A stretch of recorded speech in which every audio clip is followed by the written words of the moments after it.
major announcement by Justin Trudeau to go after handguns, but not handguns in the hands of criminals, handguns that are used by responsible, law-abiding firearms owners.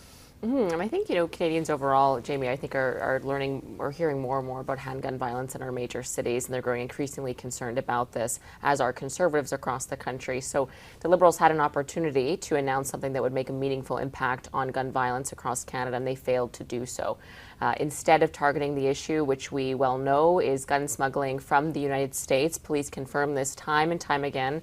Toronto police, for example, have confirmed that at least 85% of handguns used in crime in Toronto are illegally smuggled in from the United States. And we know that the vast, vast majority of gun crime in Canada is committed by those who are not legally allowed to own handguns or any kind of firearm and don't legally possess them. So again, we saw an announcement from the Liberals that was not targeting that problem really at all, and that's what's very frustrating for Canadians that want to see meaningful action on gun violence. Yeah, absolutely. So this new ban, if it passes, stops the importation, the sale, the transfer of firearms, and as we were speaking off air, when the last firearms owner dies with a handgun, there should be no legal firearms in Canada. Handgun firearms. Yeah. Handguns, yes, sorry. Yeah. So I think, as Raquel has said, the rhetoric behind what the Liberals have been trying to do with gun violence in our communities over the last 7 years, and where they've missed the mark so terribly, it seems like they are catering with language to people who aren't aware of the very strict laws we already have in this country.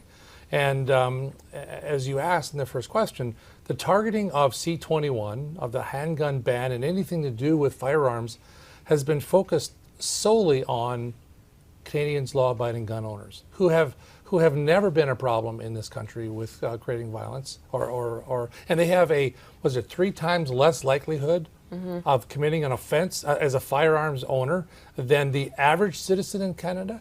And so, we have a misguided approach by this government that is focused on the easy. It's lazy government legislation. Yes.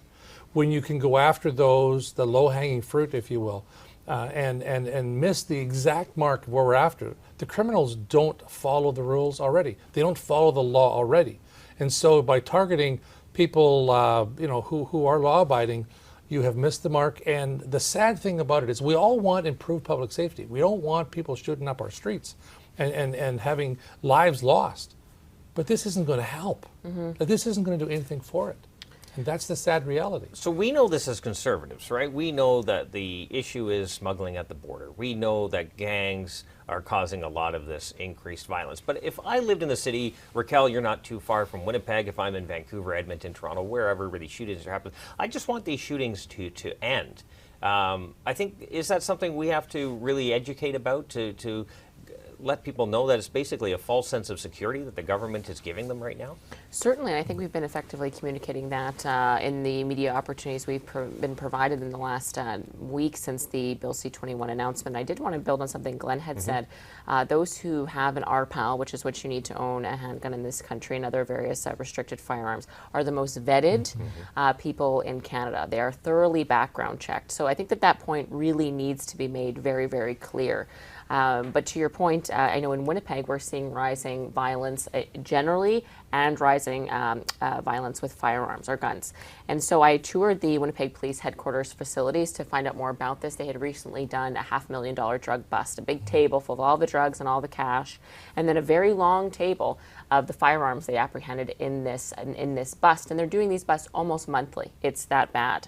And every single one of those handguns were already illegal, not even just prohibited or restricted, but were already illegal models of handguns in Canada. And all of them were smuggled in from the United States. They anticipate some by rail, some by vehicle, and in other parts of the country might be from marine ports of entry. So the police were explaining to me the severity of this and the growing problem. So we need more resources for our hardworking police who put their lives on the line to defend Canadians against gang violence and gun violence, and certainly, obviously, more resources invested in our border security.